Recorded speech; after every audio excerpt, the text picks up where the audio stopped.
is Valley News Live at 4.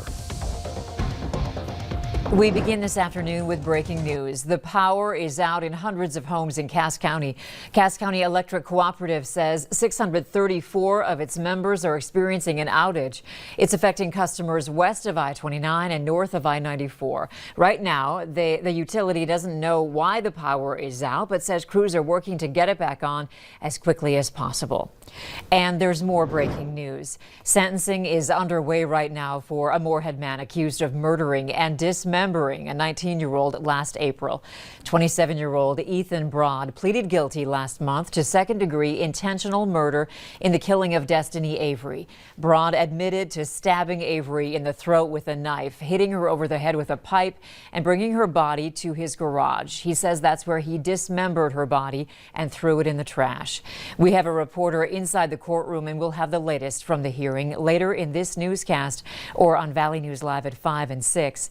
And later on Valley News Live at 10, we'll speak exclusively with Destiny's mother about this emotional day, finally seeing justice for her 19-year-old daughter. Here's a look at your top 4 at 4 on this Thursday. 2 people are in jail after a high-speed chase in Clay County that reached speeds of 100 miles per hour. Authorities say it started just after midnight along 15th Street Northwest near Cragness when a deputy tried to stop a vehicle that took off. Authorities say the chase ended when the car got stuck in a ditch. Deputies arrested the driver, 19-year-old Braden Muck, for fleeing police and underage drinking and driving.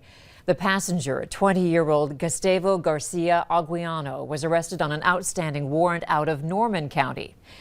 If you live in Moorhead, there's still a chance for rolling blackouts. Moorhead Public Service now says they're possible over the next 2 days. Keep in mind the chance is low, but they want customers to be prepared. MPS says they'll be monitoring the ongoing Southwest Power Pool emergency situation until 10 p.m. this Saturday. If they have to initiate rolling blackouts, the first area affected will be the red zone. The utility will then alternate to the blue zone every 30 minutes until they're allowed to go back to normal operations. There's no word yet on the cause of a fire that caused around $50,000 of damage to a Grand Forks home. It happened around 2 this morning in the 5600 block of East Prairie Wood Drive. Fire crews found smoke coming out of a 2-story home. Flames in the attached garage were contained and put out. No one was injured.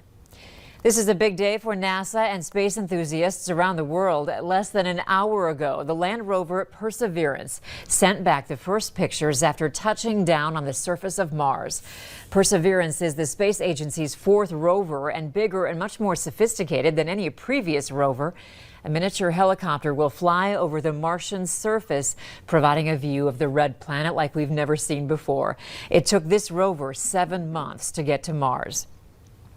The so-called energy capital of the world has been mostly powerless. Many people living in Texas have been without power for up to 72 hours. And with the closing of many gas stations in the state, people are now lining up for propane.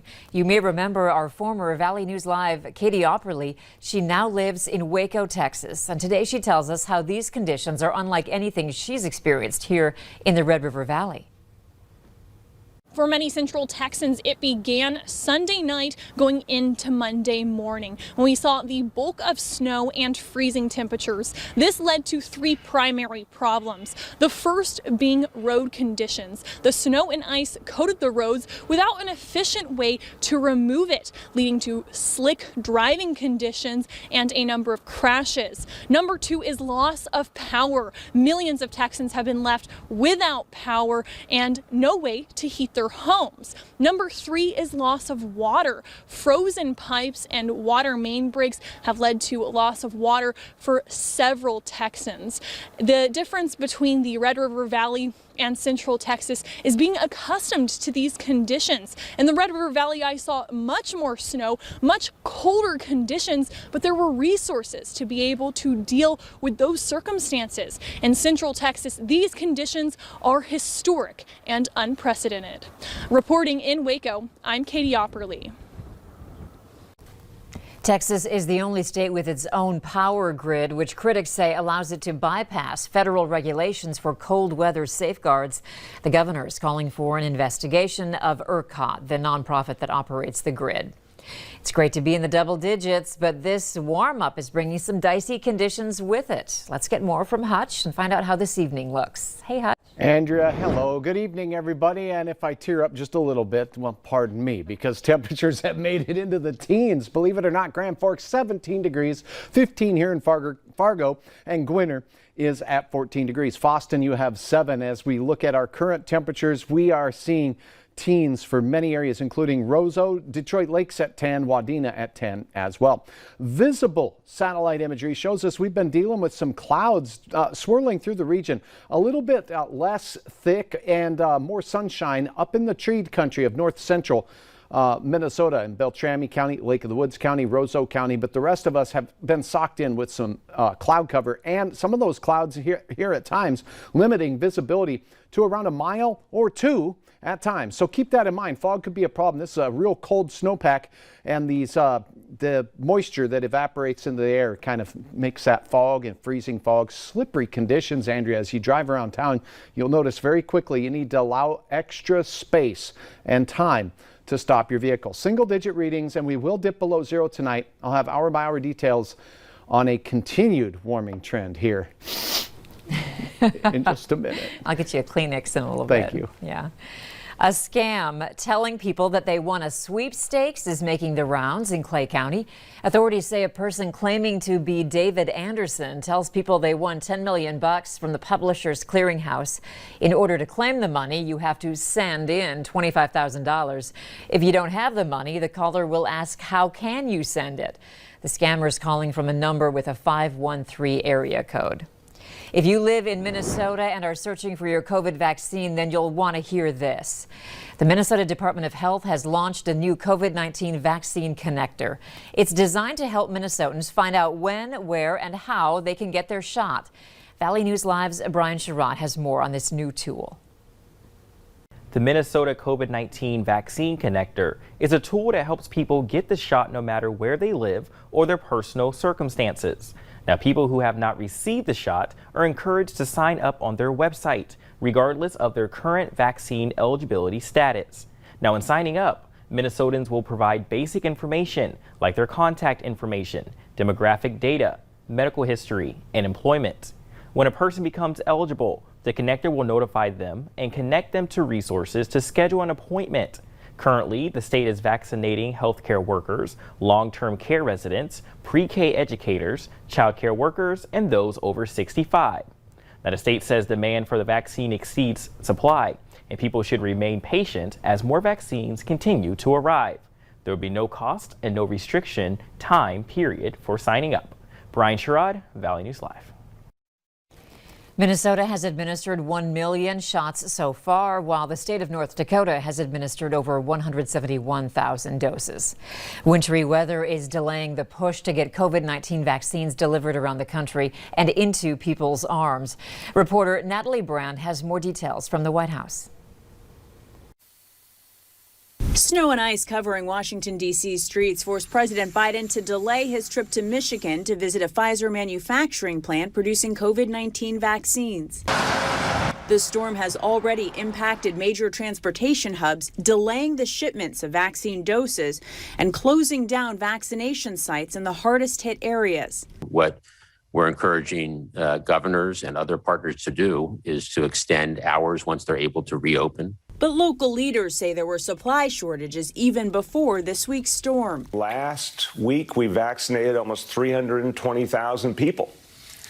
But I could be doing literally 500,000 a week if I had the supply I needed. The president and vice president received a closed-door COVID briefing this morning as the administration continues its push to rally support for its $1.9 trillion relief package. Vice President Kamala Harris is meeting virtually with members of Congress and business leaders to discuss how the pandemic has disproportionately impacted women in the economy. Last February, around 5 million women were business owners. And 2 months later, by April, 1 in 4 had closed their doors. Government statistics show since the start of the pandemic, more women have been laid off or left the workforce compared to men. And new numbers out this morning show unemployment claims rose last week with another 861,000 people applying for benefits. Natalie Brand, CBS News, the White House. Lawmakers say they're still on track to vote on the president's coronavirus relief package as early as next week in the House before sending it to the Senate for consideration. And here's an easy way for you to stay on top of the latest COVID vaccine-related information. Just sign up and use our VNL vaccine tracker. And here's how you can check it out. Visit our website, or you can simply open your phone camera right now and point it at the QR code on your screen, and then tap the link that pops up. Carson Wentz is leaving Philadelphia. The Eagles today traded the former NDSU quarterback to the Indianapolis Colts. The trade includes the Eagles getting a 2021 third-round draft pick and a conditional 2022 second-round pick that could turn into a first-round pick. The Eagles drafted Wentz with the second overall pick in 2016 in that NFL draft. Carson's favorite college team is back in action this weekend. The Bison will host Youngstown State on Sunday. It's their first game of the spring season. Many of you have asked about our broadcast plans. Here they are. The Farmers Union Insurance pregame show starts at 1:30, taking you all the way up to kickoff at 2:30. You can catch all the action on KVLY. We've still got the snow and the cold, but we found lots of folks who are excited about our gradual warm-up. That's later on Valley News Live at 4. But next, we're going to talk about that gradual warm-up and how long it sticks around. And when milder air moves over a cold snowbank, sometimes we get fog. That's a concern heading into the overnight as well. Your hour-by-hour forecast is right after this.